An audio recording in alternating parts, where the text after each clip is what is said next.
बिस्मिल्लाहिर्रहमानिर्रहीम। इत्तला है कि 7.3 बिलियन मांगे गए कि पाकिस्तान की कौमी एयरलाइन PIA को ऑक्सीजन फराम की जाए, उसको कुछ बेल आउट पैकेज दिया जाए, लेकिन हुकूमत ने इनकार कर दिया क्योंकि हुकूमत खुद भी IMF पैकेज में फंसी हुई है। सूरत-ए-हाल ये है कि PIA के पास 34 तैयारे हैं, जिसमें से सिर्फ 19 जो है वो इस वक्त ऑपरेशनल है, बाकी 15 ग्राउंड है। ग्राउंड तैयारों के अलावा जो ऑपरेशनल है वो भी ऑपरेशन कर नहीं पा रहे। इतनी खराब सूरत-ए-हाल PIA पे शायद पहले कभी न थी। मेरे साथ मौजूद है काशिफ मुनीर साहब, हमारे नुमाइंदा हैं, PIA के मामलात को कवर करते हैं, उनसे भी सूरत-ए-हाल पूछेंगे और साथ साथ कुछ तबसरा लेंगे सफदर अंजुम साहब से, जो स्टाफ एसोसिएशन के सरबराह हैं PIA की, कि PIA इस हाल में पहुंची कैसे। लोग बोरिद इल्जाम ठहराते हैं कि सारे स्टाफ ने मिलकर शायद PIA को खा लिया या स्टाफ हमेशा शायद बहुत ज्यादा रखा गया, जिसकी बुनियाद पे आज ये सूरत-ए-हाल देखने को आ रही है। सफदर साहब आपका भी शुक्रिया, काशिफ साहब आपका भी शुक्रिया। सफदर साहब आपकी तरफ मैं जरूर आऊंगा क्योंकि जाहिर है मैंने इब्तिदा में ही आप पे इल्जाम लगा दिया, लोगों की तरफ से बेशक लगाया कि आप लोग शायद PIA को इस हाल में पहुंचा चुके हैं, लेकिन जाहिर है कि जवाब तो हमें देना पड़ेगा क्योंकि अब तो मरीज लेट गया है, घूम फिर नहीं रहा। काशिफ साहब, इस वक्त क्या सूरत-ए-हाल है? अगर आप आज की सूरत-ए-हाल देखें तो आपको लगता है कि PIA को कोई क्रेडिट लिमिट बढ़ने से या कुछ पैसे मिल जाने से सूरत-ए-हाल बेहतर हो जाएगी, PIA बच जाएगी, या हर 4 दिन बाद फिर हम कहेंगे कि PIA के पास लिमिट खत्म हो गई है? देखें फवाद भाई, सबसे अहम बात यह है कि जो आप कह रहे हैं 4 दिन बाद हम वहीं खड़े हुए होंगे, बिल्कुल ऐसी सूरत-ए-हाल है। आज कहते हैं ना, ये रोज़ाना वाली सूरत-ए-हाल है कि आज सूरत-ए-हाल बेहतर हो गई। हाँ, हम ये कह सकते हैं कि PIA जो पिछले हमने 2 हफ्ते देखे हैं, तबाह तरीन सूरत-ए-हाल थी। जहाज़ नहीं उड़ रहे थे, फ्यूल नहीं मिल रहा था, डोमेस्टिक ऑपरेशन बिल्कुल ना होने के बराबर रह गया था। यहाँ तक सूरत-ए-हाल हो गई थी जो नहायत ही परेशान कुन थी। जो पूरी दुनिया में पाकिस्तानी बैठे हुए वो अपने टिकट रिफंड्स करा रहे थे, उनके लिए सबसे बड़ा मसला ये हो गया था कि उन्होंने 2-2, 3-3 महीने पहले टिकट बुक करवाए हुए थे और उनको ये यकीन ही नहीं था कि उनका जहाज वापस जाएगा नहीं जाएगा। अब आते हैं हम करंट सिचुएशन पे। करंट सिचुएशन ये है कि थोड़ी सी ऑक्सीजन मिली है, क्रेडिट लिमिट बढ़ी है, क्रेडिट लिमिट बढ़ने से कुछ तैयारे परवाजें चलेंगी, लेकिन वो कितने दिन की हैं? अगर आप 50 करोड़ की क्रेडिट लिमिट बढ़ाने की बात करें तो ये यौमिया भी आप पूरा दिन नहीं कर सकते। जहां तक एक कुछ दूसरी बात काशिफ साहब, क्रेडिट लिमिट है ना, उधार तो खत्म ही होता है। बिल्कुल ऐसे ही है, और मामला ये है कि उधार लेकर ना वापस करना मादत के साथ ये PIA का एक जो है ना कौमी एयरलाइन का मामला बना हुआ है। सिर्फ PSO नहीं है, FBR है। FBR ने गुज़श्ता महीने भी इनके अकाउंट आपको याद है ना, एशियन एविएशन से PIA ने तैयारे लीज पर लिए थे, इंग्लैंड में मुकदमा चल रहा है और आउट ऑफ कोर्ट सेटलमेंट अगर नहीं करते तो पाकिस्तान पे भारी जुर्माना हो सकता है। तो उधार तो PIA ने वापस करना ही नहीं है। मैं जरा सफदर साहब को शामिल कर लूं। करंट सिचुएशन जाहिर है सबको लोग टीवी स्क्रीन पे लोग देख भी रहे हैं, सामने भी आ गई है। सफदर साहब, ये निस्फ सदी का किस्सा है, 2-4 बरस की बात नहीं। हम इल्जाम बड़ी आसानी से लगा देते हैं कि जी ओवर स्टाफिंग थी PIA के अंदर। हम बहुत आसानी से कहते हैं कि शायद PIA के अंदर बेताशा लोगों को तनख्वाहें दी गई, जिसकी बुनियाद पर सूरत-ए-हाल यहां तक पहुंची। एक स्टाफर की हैसियत से ये बातें ज़ाहिर है मैं कोई नई नहीं कर रहा कि आप तक पहुंची नहीं होंगी, लेकिन आप लोग क्या समझते हैं कि PIA तबाह कहां से होना शुरू हुई? ये तो हम अरसे से सुनते आ रहे हैं कि PIA जवाल का शिकार है, लेकिन यह भी सुना था कि PIA जो है वो पाकिस्तान को मुनाफा कमा कर देती है। आपने बहुत ज़बरदस्त सवाल किया सर शुरू में।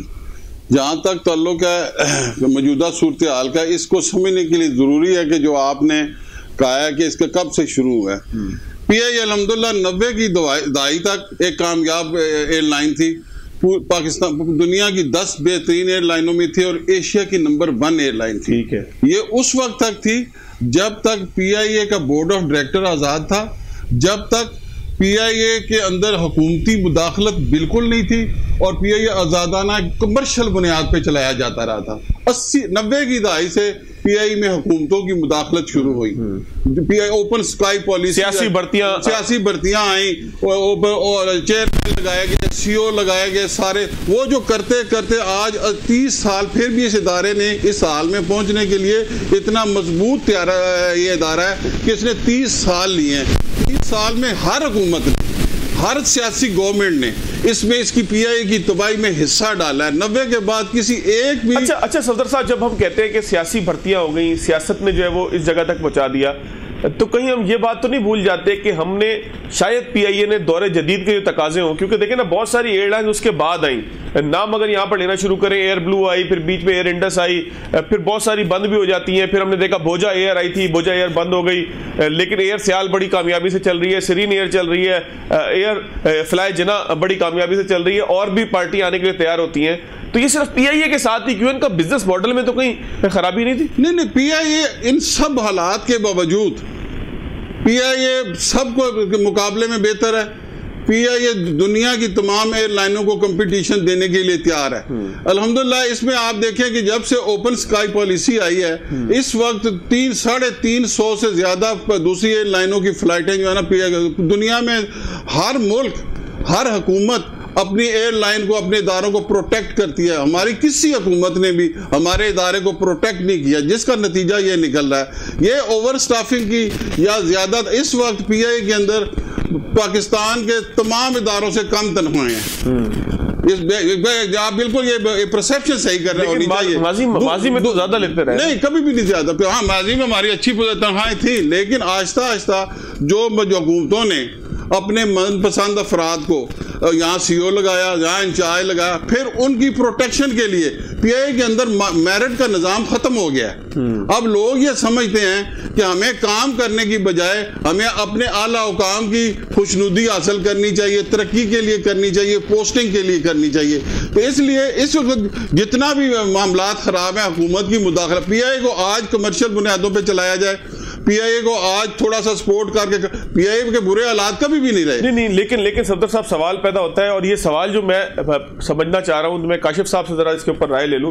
काशिफ साहब, क्या हुकूमतें चला पाएंगी? हमने एयर इंडिया की मिसाल देखी कि हिंदुस्तान के अंदर इसी तरीके से तकलीफ का शिकार थी उनकी एयर इंडिया, फिर एक बड़ा ग्रुप आया, उसने उसको जो एक्वायर किया, तो उसके बाद उसकी सूरत हाल बेहतर हो गई।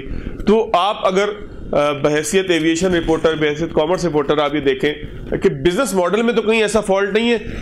बिल्कुल फवाद, बिल्कुल बिजनेस मॉडल में फ़र्क है। आप अंदाजा इस बात से लगाएं कि आपके यहाँ जिन आपने बात की, सरीन की ले लें या दीगर जो निजी एयरलाइनें, नाम नहीं लेते हम इनकी, वो जो यहाँ चल रही हैं, आप कराची, लाहौर, इस्लामाबाद, बस आप जो आपके छोटे शहर हैं वहाँ कौन फ्लाई करेगा? कोई, आपकी तमाम एयरलाइनें आती हैं, वादे करती हैं, तहरीरी तौर पर देती हैं, कोयटा जाती हैं। मुझे याद है कि सरीन की फ्लाइट पहले कोयटा जाती थी, अब मेरा ख्याल है नहीं है वहाँ पे, तो वहाँ रेवेन्यू नहीं है ना। असल बात सारी ये है कि देखें, कुछ पीआईए की मसाइल भी हैं, ऐसा नहीं है कि जब सरकारी आती है, अमल मुदाखलत आती है, तो उन जगहों पर जहाँ पर मैं आपको सखर की मिसाल देता हूँ, मैं आपको कोयटा की मिसाल देता हूँ, वहाँ जब सरकारी होता है मामला, के दिन में 3 फ्लाइटें चला दो, वहाँ बंदा ही नहीं होता, सिर्फ अपने मामला के जहाज वहाँ पर उड़ाए जाते हैं। तो एक तो ये वाला मामला है कि ये मॉडल बिजनेस का नहीं चल सकता। जहाँ तक सफदर भाई ने बात की कि इसको सपोर्ट कर दिया जाए कमर्शियल बुनियादों पर, पीआईए को सपोर्ट मिला है, इंजेक्शन देते रहे हैं, पैसे देते रहे, लेकिन फिर मामला यही है कि जो बुनियादी मामला है, एयरलाइनें हुकूमतें नहीं चलाती हैं। जब तक इसका बोर्ड आजाद नहीं होगा,